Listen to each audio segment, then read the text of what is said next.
नमस्कार, मैं Ravi Pant.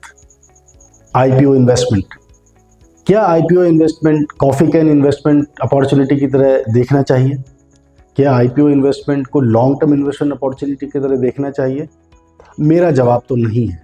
No, absolutely not. IPO investment से रिलेटेड एक वीडियो मैं पहले भी आपके साथ शेयर कर चुका हूँ। इस वीडियो में भी मैं अपने कुछ थॉट्स आपके साथ शेयर करना चाहता हूँ, जिसके बेसिस से मैं ये बोलता हूँ कि आईपीओ इन्वेस्टमेंट को लॉन्ग टर्म इन्वेस्टमेंट अपॉर्चुनिटी की तरह नहीं देखना चाहिए। उसमें कोई कॉफ़ी कैन इन्वेस्टमेंट अपॉर्चुनिटी नहीं देखनी चाहिए। देखिए, ह्यूंडई मोटर्स का आईपीओ आया, ठंडे रिस्पॉन्स के साथ सब्सक्राइब हुआ और डिस्काउंट पे लिस्ट हुआ। अब आप ये देखिए कि सबसे बड़े साइज़ का आईपीओ था इंडियन शेयर मार्केट में, और फिर वही साबित हुई ऊंची दुकान फीका पकवान। और ऐसा पहली बार नहीं हुआ, पहले भी बहुत सारे आईपीओ ऐसे आए हैं जो बहुत बड़े साइज के रहे हैं और उन्होंने परफॉर्म नहीं किया।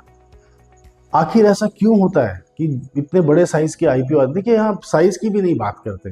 आईपीओ जब भी मार्केट में आते हैं, ऐसा क्यों होता है कि कुछ परफॉर्म कर भी पाते हैं अगर लिस्टिंग में, तो भी वो अपनी उस लिस्टिंग गेन को सस्टेन नहीं कर पाते। ऐसा क्यों होता है? ऐसा सिर्फ इसलिए होता है, देखिए, कि जो इशू प्राइस होता है किसी भी आईपीओ का, वो बहुत महंगा होता है। स्टीप वैल्यूएशन पर आईपीओ के इशू प्राइस फिक्स करे जाते हैं, और जबकि उससे सस्ते आपको शेयर लिस्टेड स्पेस में वैसे ही मिल जाएंगे, लेकिन फिर भी उनकी वैल्यूएशंस बहुत महंगी होती हैं। और यही वजह है कि अगर वो उनका अच्छा लिस्टिंग गेन भी होता है तो वो उसको मेंटेन नहीं कर पाते, और अगर कहीं लिस्टिंग गेन ना हो और डिस्काउंट पर लिस्ट हो जाए तो फिर तो कहना ही क्या। जैसा कि आपने ह्यूंडई मोटर्स के साथ देखा, ऐसा कभी एलआईसी के साथ भी हुआ है, ऐसा ही पेटीएम के साथ भी हुआ है, रिलायंस पावर जैसे शेयर के साथ भी ऐसा हुआ है। देखिए, ऐसा क्यों होता है? जब आईपीओ ला रही होती है कंपनी, तो वो अपने कंसल्टेंट्स या बैंकर्स अपॉइंट करती है जो उसको हेल्प करते हैं डीआरएचपी फाइल करने में, इशू प्राइस कैलकुलेट करने में, वैल्यूएशंस को डिफाइन करने में। जो ये कंसल्टेंट्स या बैंकर्स होते हैं, इनका एक ही ध्येय होता है कि जो इनका क्लाइंट है उसको बेस्ट पॉसिबल वैल्यूएशन मिले। इससे उनको शाबाशी भी मिलेगी, राइट? ये एक अलग मुद्दा है।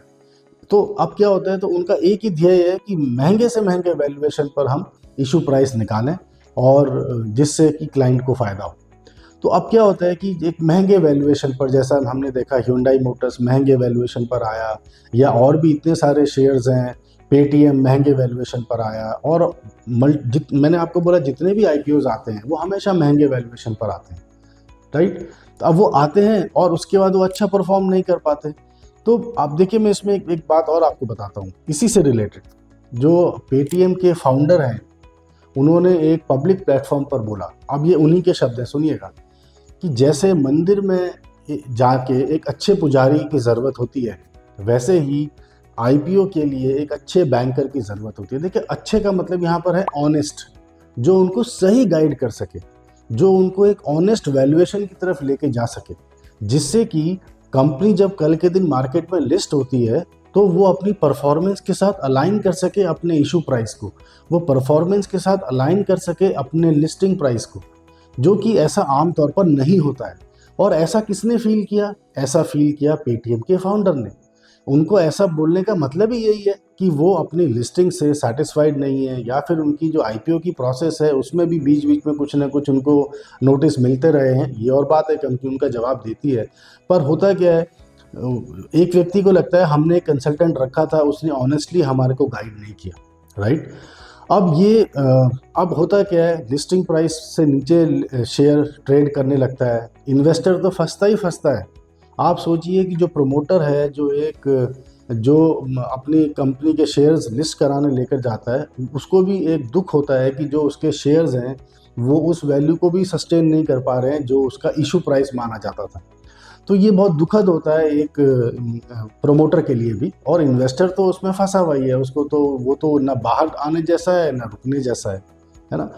सबसे बड़ी चीज़ यही है। इसीलिए मैं हमेशा आप लोगों को बोलता हूँ कि जब भी आप इन्वेस्टमेंट करना चाहते हैं तो आईपीओ की तरफ ना देखें। हाँ, मैं ये बात भी मैंने आपसे बोली कि अगर आप आईपीओ को एक लॉटरी का टिकट समझते हैं, क्विक रिच बनने के कॉन्सेप्ट पे अगर आप लिस्टिंग गेन के पर्पज से कभी आईपीओ में इन्वेस्ट करने की सोचते हैं, तो उसका एक और पर्सपेक्टिव याद रखिएगा जैसा Hyundai मोटर्स में हुआ कि सब्सक्रिप्शन तो ज़्यादा मिला नहीं, ठंडा रिस्पॉन्स आया। जब ठंडा रिस्पॉन्स आया तो मैक्सिमम लोगों को अलॉटमेंट मिले होंगे, और सोचिए डिस्काउंट पर लिस्ट हो गया, तो फिर ऐसा कैसा लॉटरी का टिकट लिया कि जिसमें नुकसान हो गया। लॉटरी का टिकट निकलता नहीं था, समझ में आता था, लेकिन नुकसान हो जाए, कोई लॉजिक नहीं। इसीलिए आपसे बोलता हूँ, आपका मेहनत का पैसा है, सोच समझ कर इन्वेस्ट करिए। तो कम से कम आईपीओ में मत इन्वेस्ट करिए, आईपीओ को आने दीजिए, उसको सेटल होने दीजिए। उसको सेटल होके इतना समय ज़रूर दीजिए कि उसकी जो भी नॉइस है वो ख़त्म हो सके। जब वो परफॉर्मेंस करने लगे शेयर, देखिए ऐसा ज़रूरी नहीं है कि शेयर 2 साल बाद ही परफॉर्म करेगा। हो सकता है आईपीओ की लिस्टिंग के बाद शेयर परफॉर्मेंस करता रहे, और अगर वो परफॉर्मेंस कर रहा है तो मेरे को कोई दुख नहीं है या कोई कन्फ्यूजन नहीं है ये बोलते हुए कि अगर वो आईपीओ के बाद भी अपनी परफॉर्मेंस को अलाइन कर पाता है अपनी पुरानी परफॉर्मेंस से, या उससे बेहतर परफॉर्म कर रहा है, तो मैं बिल्कुल बोलूँगा कि आप उसमें इन्वेस्टमेंट करने की सोचिए, जो कि आम तौर पर नहीं होता है। क्यों? मैंने इसलिए बोला, ऐसा नहीं है कंपनी परफॉर्म नहीं कर रही होती। होता क्या है कि इशू प्राइस इतने स्टीप वैल्यूएशन पर होता है कि कोई स्कोप ही नहीं छूटता है। ऐसा हो ही नहीं पाता है कि वो अपने परफॉर्मेंस के साथ अलाइन कर पाए, तो फिर इतना महंगा शेयर लेके क्या फ़ायदा जब मेरे को सस्ते शेयर मिलते हैं शेयर मार्केट में। तो इसीलिए थोड़ा समय लगाइए, आईपीओ को ट्रैक करने के बजाय ऑलरेडी लिस्टेड कंपनीज पे जाइए, जो जो बहुत समय से, जिनका एक बहुत अच्छा ट्रैक रिकॉर्ड रहा है लिस्टिंग स्पेस में, जो बहुत अच्छा परफॉर्म कर रही हैं और उसके बाद भी सस्ते वैल्यूएशन पर उपलब्ध है। देखिए जब भी हम बात करते हैं लॉन्ग टर्म इन्वेस्टमेंट की, कॉफ़ी कैन इन्वेस्टमेंट की, तो हमारे को वैल्यूएशंस पे भी ध्यान देना है कि वो सस्ते वैल्यूएशन पर क्या मुझे मिल रहा है। ये देखिए ऑब्जेक्टिव अलग अलग हो सकते हैं इन्वेस्टमेंट्स के। किसी का डिविडेंड का ऑब्जेक्टिव हो सकता है, किसी का ग्रोथ का ऑब्जेक्टिव हो सकता है, कोई वैल्यू ढूंढता है, लेकिन जो कुछ भी है वो लिस्टेड स्पेस में ही आप जब ऑलरेडी लिस्टेड कंपनीज में आएंगे तो ही आप एक बेटर कैलकुलेशन कर पाएंगे कि कौन सा शेयर ज़्यादा बेहतर है। तो बजाय कि आईपीओ इन्वेस्टिंग में अपनी किस्मत आजमाने से, ऑलरेडी लिस्टेड शेयर्स में आप अपने विवेक के साथ अच्छा शेयर ढूंढें और उसमें इन्वेस्ट करें, तो आपको डेफिनेटली बहुत फ़ायदा होगा। Happy investing. Thank you.